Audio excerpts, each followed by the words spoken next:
Okay, yes. So, Slay the Spire's second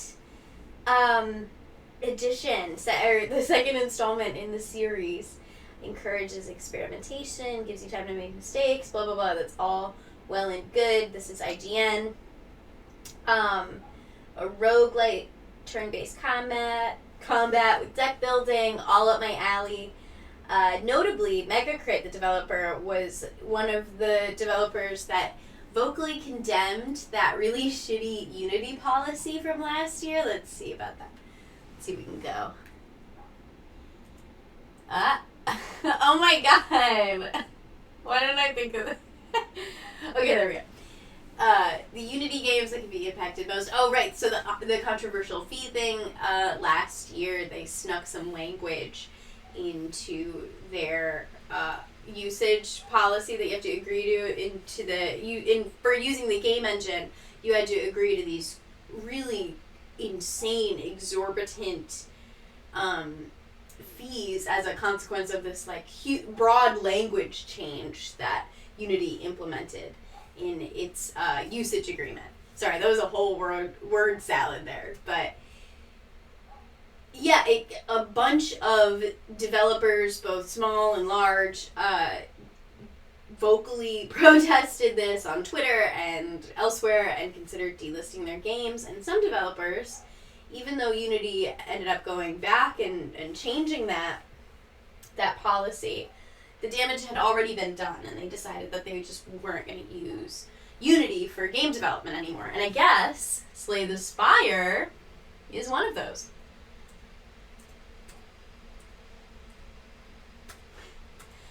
I guess I have to go back. Well, let's watch the trailer, because I want to watch the trailer.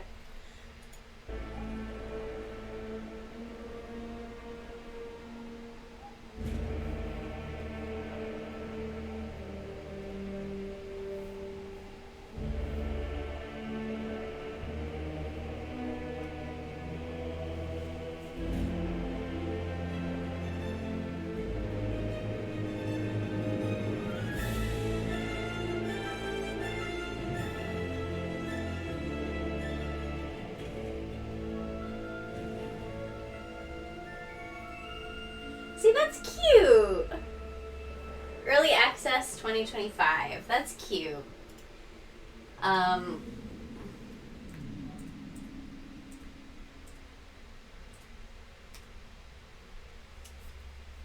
gonna go back. Yeah, there we go. Let's see. Notably, Megacrit was one of the developers to vocally condemn Unity's short-lived install fee policy. Right. So Unity wanted to attach fees to every install of a game.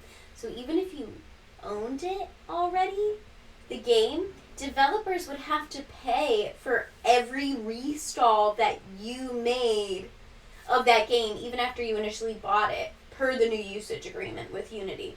So, they'd essentially be paying Unity a fee every time someone that already paid for the game reinstalls that game. And theoretically, you could just, run people out of business if you just, make a reinstall feature. Program or something, right? That's crazy. That's just wild. What? That doesn't make any sense. And even then, it was, not a programmer or something. But, sometimes when these tech companies start getting a little desperate, tech companies, game companies, the guys in the suits, the corpos, the businessmen start thinking that they know better than the tech guys, the actual tech guys, were common sense, because I'm not a tech guy and I can tell you that right off the bat that seemed dumb as hell to do. But Megacrit representative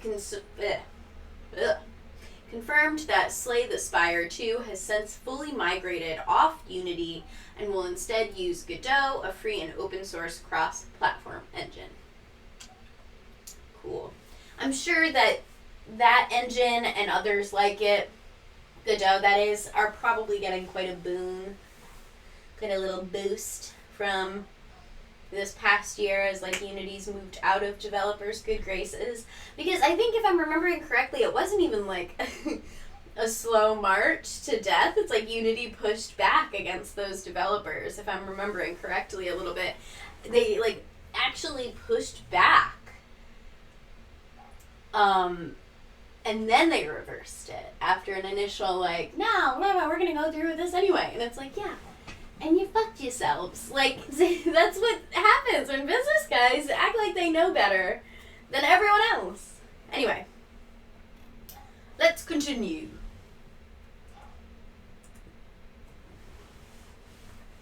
I just wanted to take a look at the new releases list.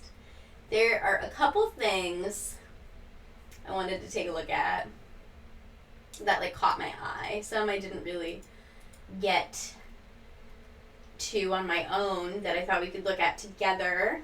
Thought that would be fun. I'm saying a lot. I will say another reason I wanted to talk about this list is because like I'm really excited for anything this year. Like nothing's like standing out to me. I must be forgetting some. I'm sure I am. I'm sure I'm forgetting something pretty cool and important. But I guess we're gonna look. And I don't even mean that disrespectfully to the games listed here. I mean, obviously, these look like a lot of these look really cool. And just because they're smaller games, I'm not like trying to shit on them. It's just I think a lot of like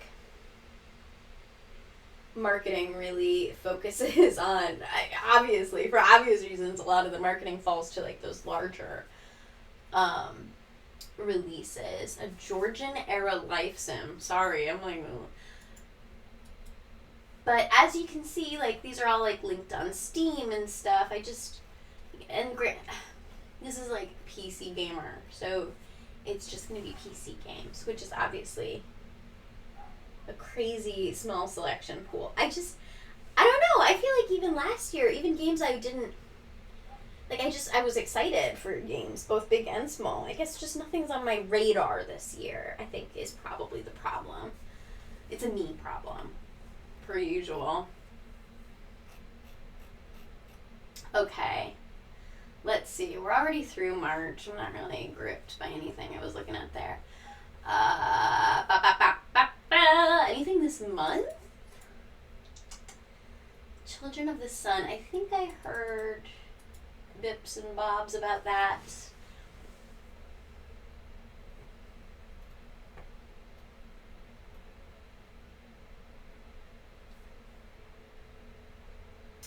Nostalgia Crow Country. Ooh.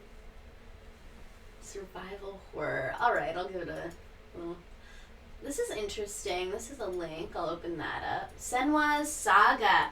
See, I wanted to play Senwa's Soul. Is that Senwa's Blade? Maybe that was the one I'm thinking of. Ooh. I heard that was really good. I heard that came out a couple years ago. I think that was for PS4. Correct me if I'm wrong. Chat. Yeah?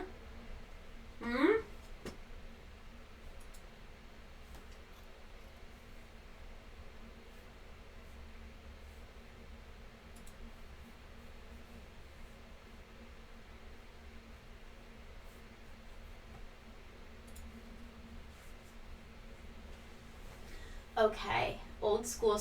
See, I'm gonna get caught up, all up in May. The fact that it doesn't have a release date yet, that was kind of nerve wracking. First person horror RPG, old school style. Let's move on. Wow, June and July. The summer's really thin. Italian folklore. Souls-like. That's an interesting proposition. But again, I can't get too attached to some of these things. Although this one does have a release date. That's my bad. It's called Inotria, The Last Song. New PC. Oh, it stops at September?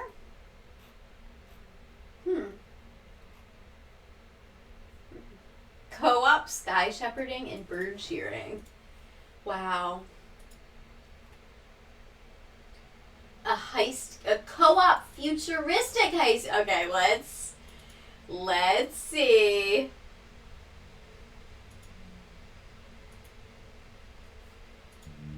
From the creator of... Cancel the reservation. Reset the procedure. Continued neuroprodding may severely damage the suspect. Reset the procedure. I haven't Yes, standing by. played a payday game, but I love a heist. That was kind of an abrupt Your aesthetic. subconscious was just spilling the beans about your recent Akajima district break-in. Let's continue. What were you hoping to find in the next assembly? If I were trying to build a cyberpunk-ish kind of shooter, or granted, I said cyberpunk. This didn't really. It says techno thriller, though. You know, I feel like I would probably focus more on the heist, maybe a more gradual build-up. But that's just me. You know, that's just me. Let's see this. Indica. It's kind of my bad. I forgot to check or refresh my memory on which one this was. Ooh.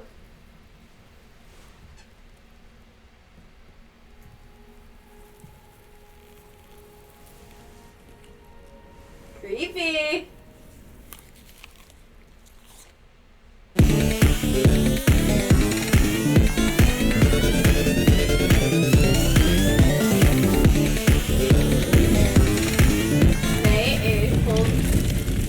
Right click to pray. Almost did it. I like being told what to do. Ah.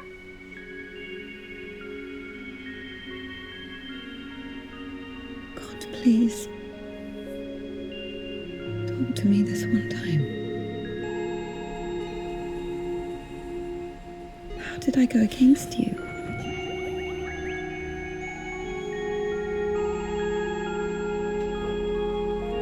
Is it in my power to intervene in your design? Wow.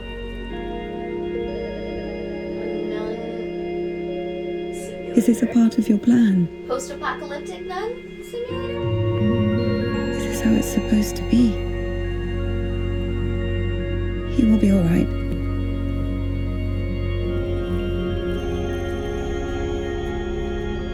What is Ilya will this? live.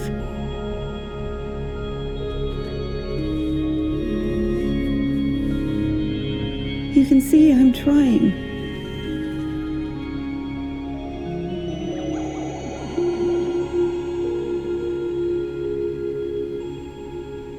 But he's always behind my shoulder. Ooh. Ask and you shall be deceived. Okay. Alright, let's play the third-person, story-driven game set in alternative Hi there, Russia, I'm Rufus where religious visions clash with harsh reality. Indica tells the story of a young nun who sets off on a journey of self-discovery with the most unusual companion by her side, the devil himself. That's crazy. That's crazy. Ooh. Okay, no, we have stuff to get to. Let's move on. Crow Country. What's up? The year is 1990. The year is 1990.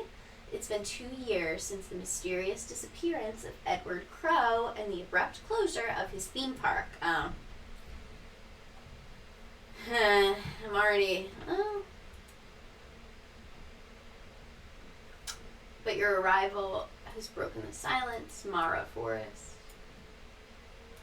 If you want I'm Mara Forrest. I don't like the name Mara. I don't know. Okay. Anyway, am I wrong for that? Is that wrong of me? Plum Grove? The echoes of... Did I...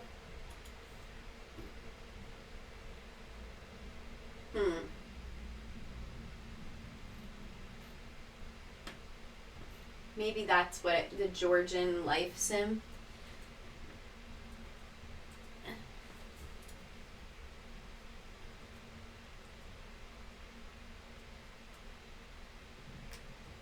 Homeworld 3. Right. Okay.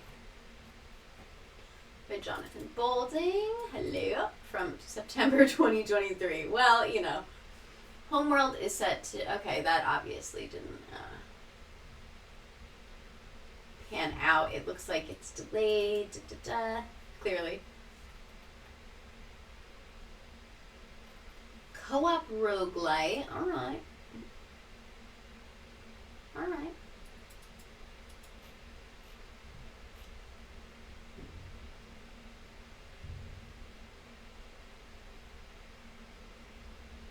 Maneuver a big fleet.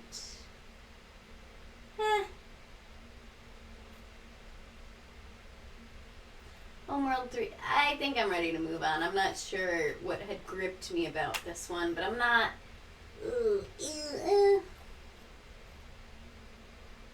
Real-time strategy games aren't super my thing, but I love space. I just love space. I just love it. I just love space. Alright, let's get into something else. Oh.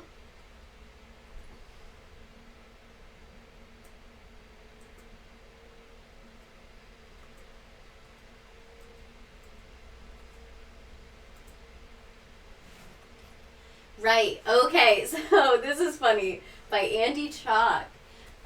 This was last week.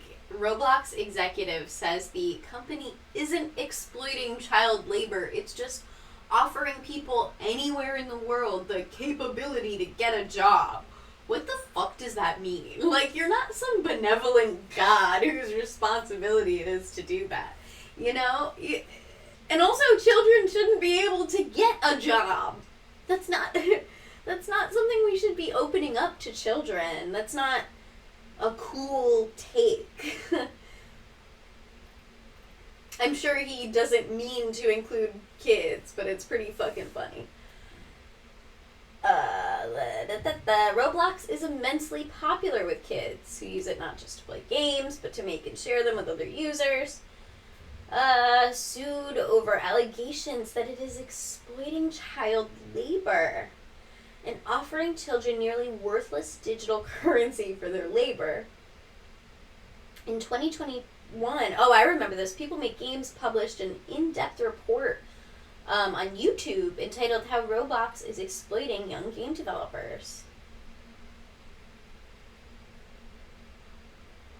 In March, the company announced a new AI-powered modeling tools. Did they do this just to distract from how much more people hate child labor? Because why would you just start, like, adding things to your resume for people to hate you for? I don't know. That's crazy.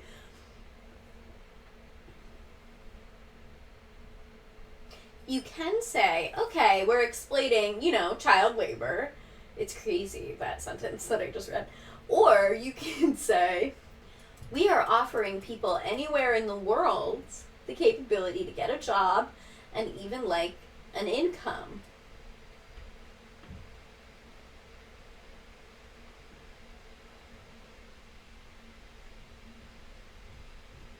Okay.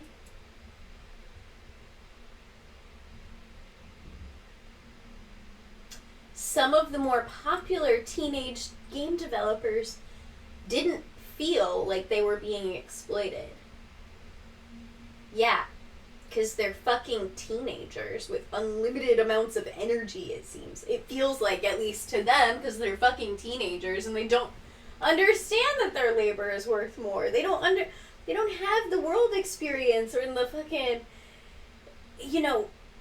just grotesque wariness of anybody trying to extract a disproportionate amount of labor from you. And that comes with, only comes with time and experience. Like I said, you really have to, be in the working world to understand what your time is worth. When you're young, you feel like you have more time than you really do. When you start to get older, and anybody, oh my god, my pigtails are so off whack. So off kilter. When you're young, it feels like you have more time than you do. You don't get how valuable it is until you get a little older. So I'm sorry, I don't respect a teenager's opinion about them being legally exploited in terms of child labor. Like, we have laws like this for a reason. There's a reason we don't just let kids decide. There's a reason we don't just let children decide this for themselves. We have laws.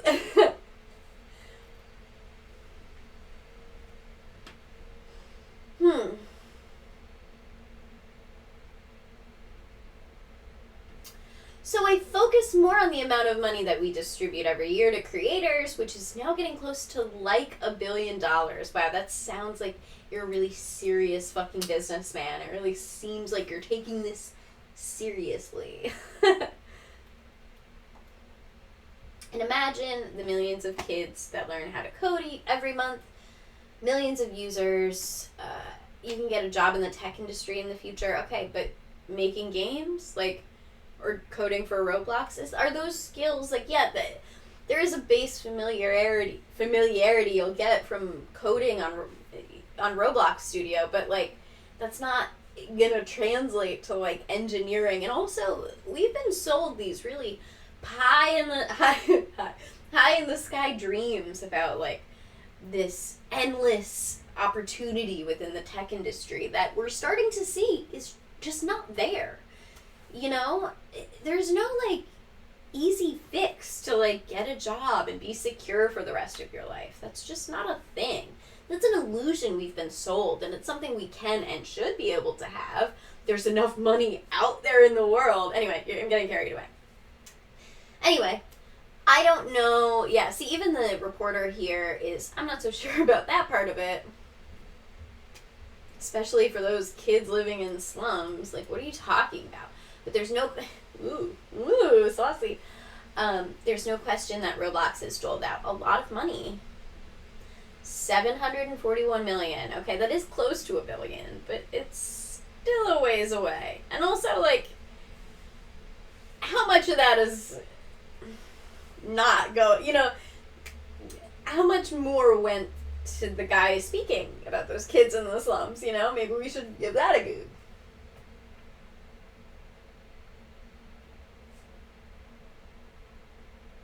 The company is currently valued at $23 billion.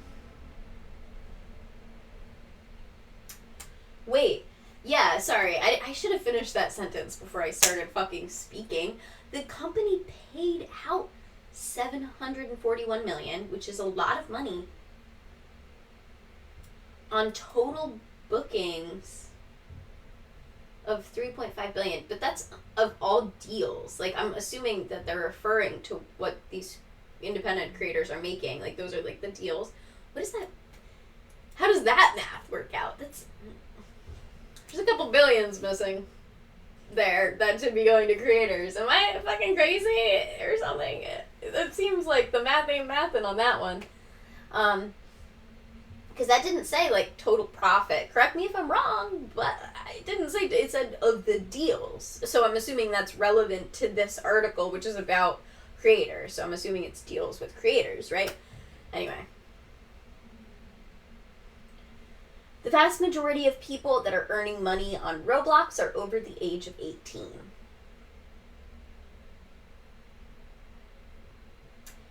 And, yeah, Andy points it right the fuck out, which strikes me as rather odd. If kids making content for your platform is okay, why emphasize that it's also a small thing, a rarity, unless it's not a good thing? Like, why would you need to emphasize that? Yeah, if you're in a position where that can be questioned at all and you have to recontextualize it, I think it's worth thinking about what you're talking about. Like, giving the whole operation a once-over.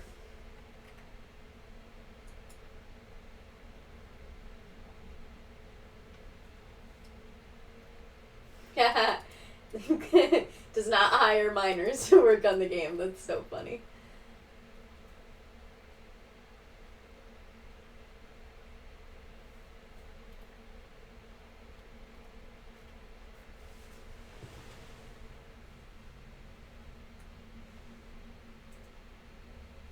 Alright, let's move on! Yes! Everybody's so excited for this one. Remnant 2. Remnant 2!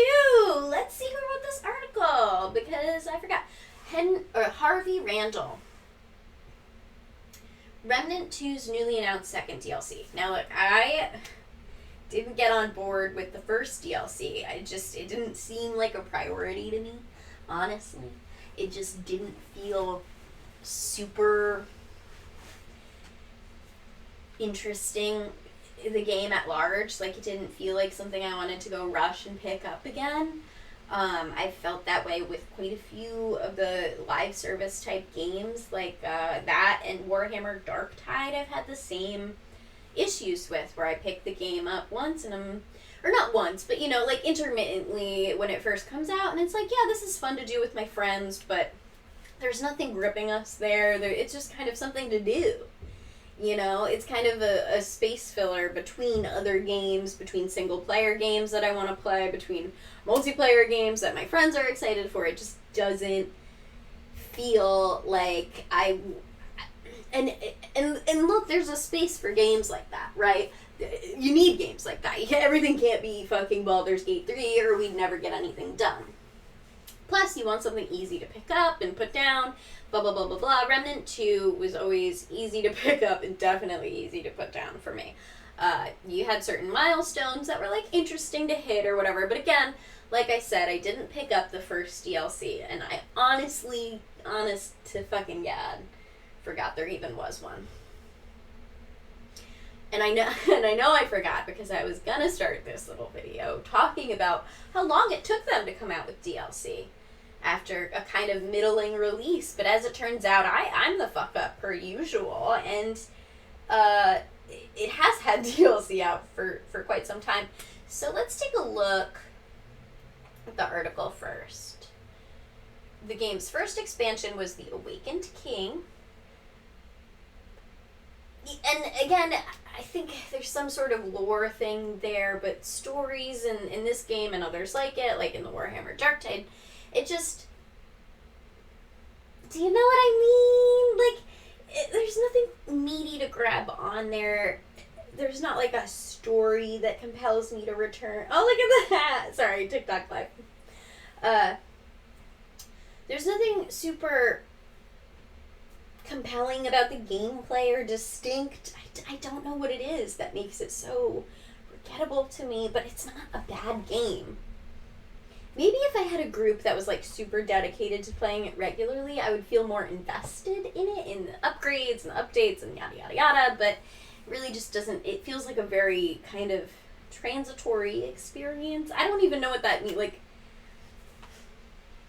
it's a very thin experience, not transitory, like thin. Anyway, so I actually didn't know this. Remnant 2 operates on a procedurally arranged system of dungeons and storylines. They're all handcrafted, but the order you experience them is random. I didn't like this. When I was playing, I didn't like feeling disconnected from other players in that way, because it felt like the only people I could play with and keep on a story path that I had some sort of, like, mental connection to, you know? It felt like that wasn't possible. You had to play with the same people the whole time, or you'd be on different parts of the story, or something, you know? And I think a disjointed experience like that can be appealing for certain games. I don't know what it is. It just didn't click for me. But I'll stop going on about that. The Awakened King, the first DLC, had a set story you could play through called a one-shot. But buying it also added most of its boss fights, dungeons, destinations, and Lawsome. Essentially, you're getting both a short single-player campaign with the DLC, in the first DLC, that took about 8 hours for the writer to beat, and content expansion for $10. Okay. Yeah, actually, $10 is, you know, I'm just so spoiled by, like, the Witcher situation, I think, that, like, bristling at paying for, like, DLC is kind of, like, my thing. But it is. I understand and accept that it's like extra content that they deserve to be paid for, but $10 is a good price. Like, that's pretty fair, especially for 8 hours of content on top of more expansions, like a whole campaign on top of more content. Yeah, I think that's pretty fair. Let's see. The Forgotten Kingdom carries this on. Is this out? No, it's a peak.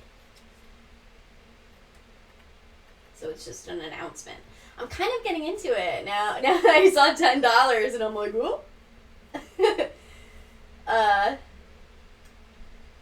The area tells you more about Yasha. See, I don't give a fuck about Yasha because I don't really know anything about the people in it, about my connect. Maybe if I had just picked up the game, that would be more fresh in my brain. Maybe I'm being a little unfair. How vertical the over. Okay. Like the game's first DLC, the Team at Gunfire games is using the one-shot structure. Okay. More connected areas.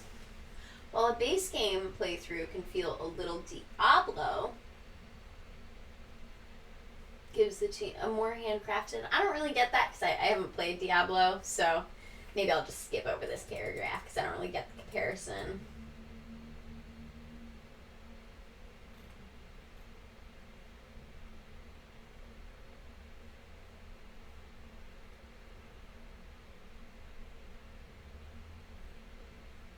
Okay. So there's a lot of verticality, it seems like. A lot of, like, vertical travel.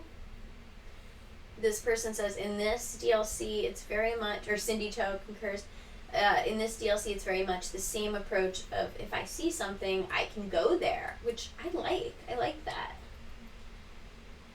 Not everything needs to be like Breath of the Wild, but still.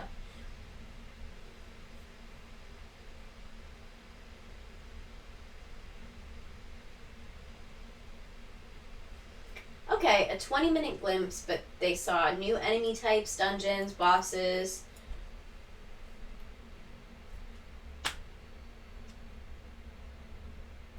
Yeah, I mean, that's the thing. Nothing really inspires me about it. I'm kind of the same way I was into Remnant 2 kind of in passing when I first heard about it. I'm probably going to be into this the same way. Like, I'll be like into it when it comes out and I'll be like, yeah, that seems good. Like, it'll catch me on a slow Friday or something where I need a game,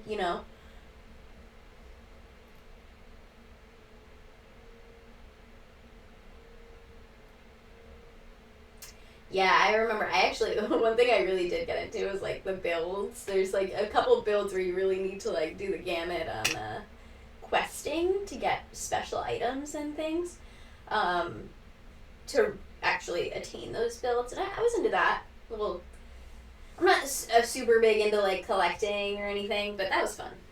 That was good. Next DLC in the trio, so there's 3. Alright.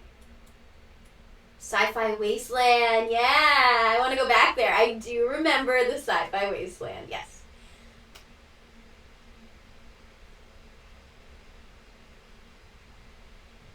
April 23rd, okay, is when this DLC comes out.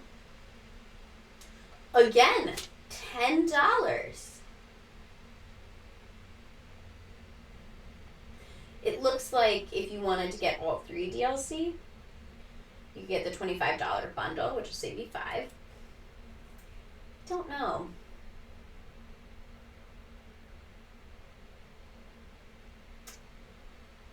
Oh, like with the game's first expansion, you'll be able to bring a friend along even if they haven't bought it. They just can't use DLC specific stuff they loot. See, that's cute. I do think it's kind of unnecessary. Like, if you can afford $10, there's kind of, like, let's not, like, that's a crazy cheap price, I feel like, for a game. Especially DLC. And $25 for all 3 is good. That's really fair. So, alright, I'm excited. Let's look at the trailer. 18. You got it.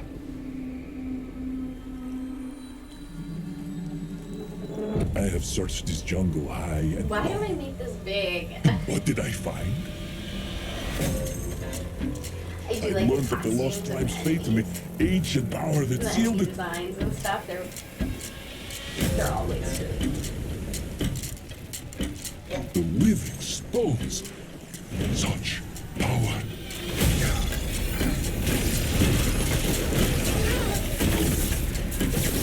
I will find you, my lost tribe. Do you remember the Yes, enemy Brad. mechanics being fun? Like a real. I am so close to the truth.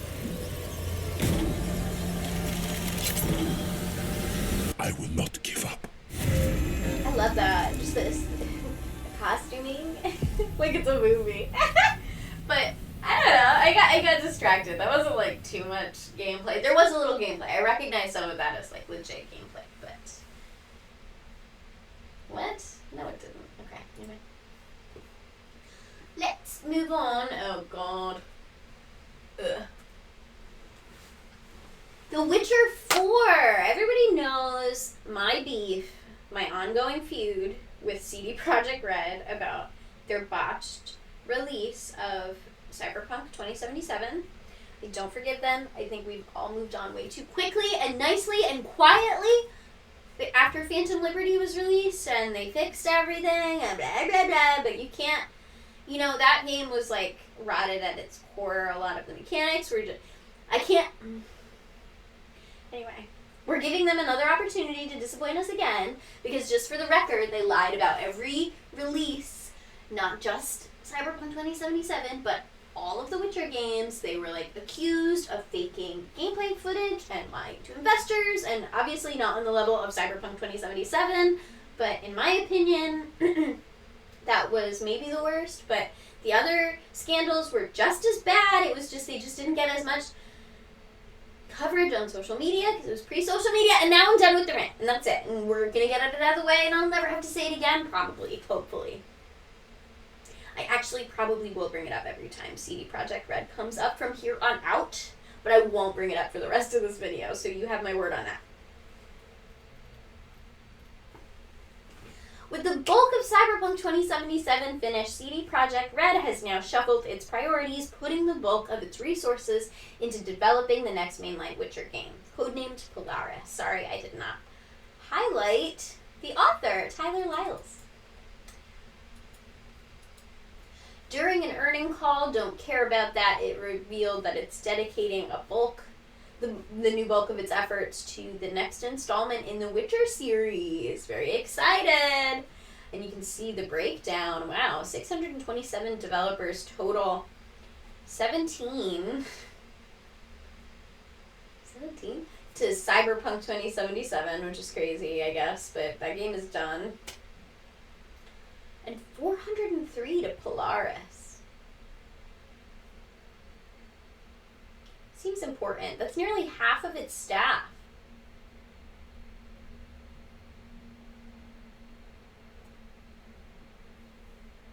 Sorry.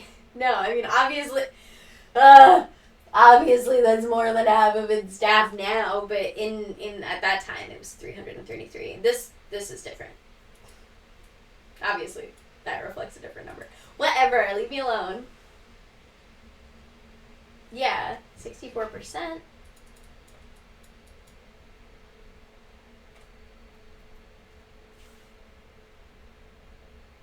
Build something that goes beyond The Witcher and that manages to tell something more intense with more intense gameplay. So it's not just going to be like a reskin of the previous Witcher game, which, you know, The Wild Hunt was great, but nobody wants a reskin of that. And I would say that they avoided doing that with the other Witcher games. Like, Witcher 3 obviously was not a reskin of The Witcher 2, which people liked, even though it wasn't like the tour de force The Witcher 3 was. Still, I think they have a pretty good track record with coming up with original things, even if they're not always huge hits, like Cyberpunk 2077. Like, even when they miss, they're at least, like, original. They feel different, you know, in a lot of ways. So, I do always admire them for that. I will say, even Broken Cyberpunk 2077 didn't feel like other games, you know? Maybe, like, the way the gameplay worked, it felt like other games, but whatever. You get it. Okay, yes! I'm excited for this. I actually started the first episode a little bit, and I was like, this is fine. Something that shocked me is that I didn't even know the Fallout show on Amazon Prime came out on April 10th, yesterday.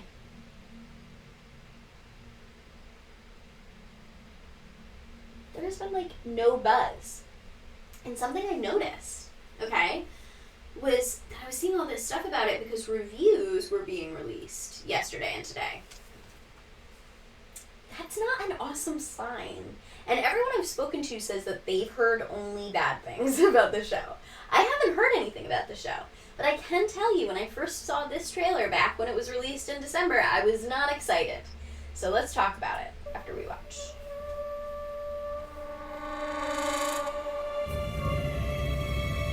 I know that I've lived a relatively comfortable life. Stop! Lucy!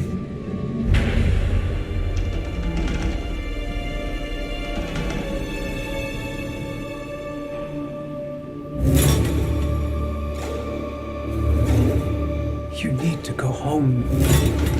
Vault dwellers are an endangered species. I do not think you would be willing to do what it takes to survive up here.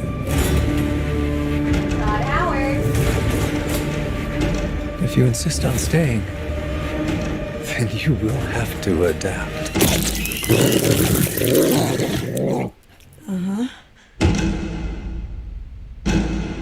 Oh, it's a good girl. Good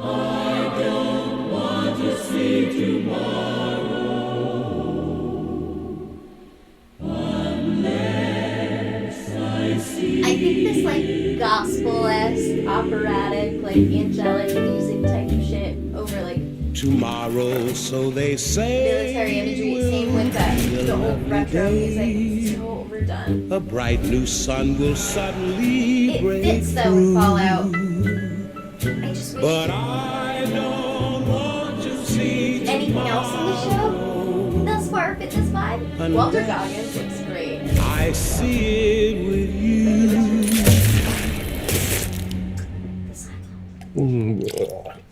I grabbed a moldy one. Fred, is it Fred? Not Armisen. Shit, you know. Oh my god, yeah. Anyway, Kyle MacLachlan is great. I honestly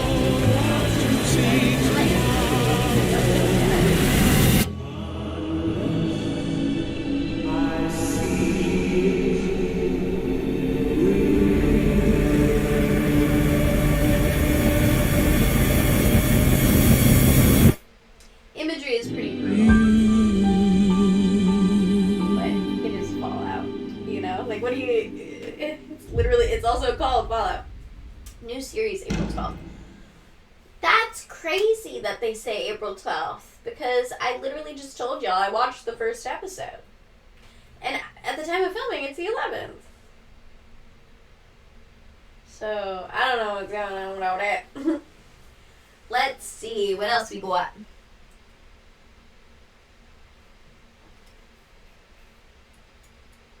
Oh. Okay, guys, I think that's it. I think I covered everything.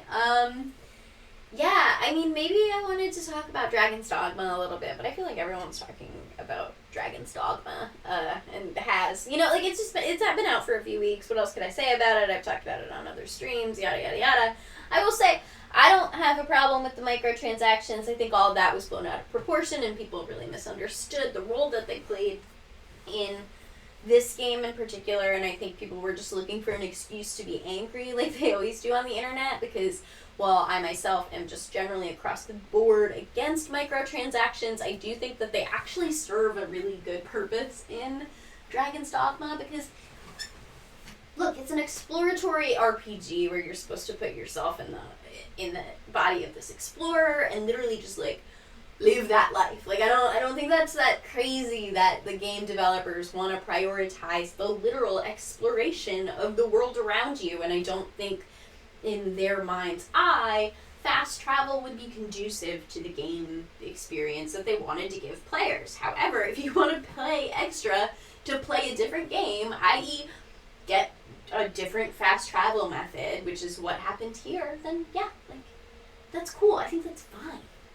And, you know, they're not keeping an integral part of the game away from players and trying to put it behind a paywall. It's not pay to win because it's not really multiplayer. So, in fact, you're actually paying to almost ruin the game experience that the developers had. And I'm just saying that as like a counterexample. I don't actually believe that, but I do recall one of the head developers, one of the leads coming out of Dragon's Dogma 2 coming out and saying that they wanted to make the exploration a really pensive, like, meditative thing. They wanted it to be something where you can't just, like, fast travel around. Like, the game is the walking, almost, you know? Okay. And I agree with that. You know, that's not for everyone. For me, I could use a little more story and it would really send it over the top, but that's not this game. It would be unfair of me to judge this game off of the standards of a game I want. You know, that's just not fair. So, okay. All right. Yeah, thanks, guys. Oh, actually, I did want to say, you know, last year, maybe 2 years ago, was it? Folding Ideas / Dan Olson on YouTube came out with that video. It's like rude to be bad at World of Warcraft. Late last year when World of Warcraft Classic released the Season of Discovery experience, like, it's kind of this new set of expansions for like a classic Warcraft experience. I decided to delve in with you know, eyes wide open about what that entailed. Like, wow, World of Warcraft is, the player base is intense. They're pretty judgmental. They're very backwards. They're mean, but it is a fun experience sometimes. Like, it's like really, it feels retro in a way that, like, it really feels like I'm being transported back to like 2005 or something and playing video games back then. Like, it really doesn't feel like anything in this era, and I think that's cool. Like, I think I'm having like fun in a different way because it's don't get me wrong, it's like janky and frustrating, and a lot of time it's just like mindless, like the and people get mad if you don't do the in the order that they want you to do. Like, there's a set series. Anyway, I hope this doesn't come off as mean to World of Warcraft players, but like, whatever, they're mean to me.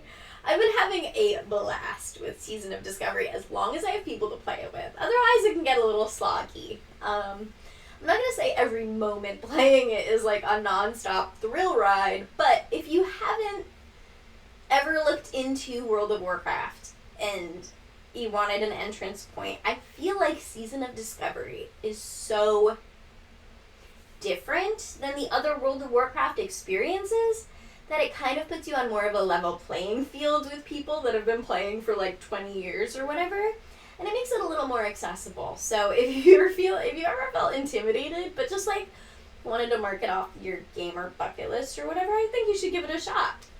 Again, that is World of Warcraft Season of Discovery. Okay, don't judge me. It's really fun. Anyway, goodbye.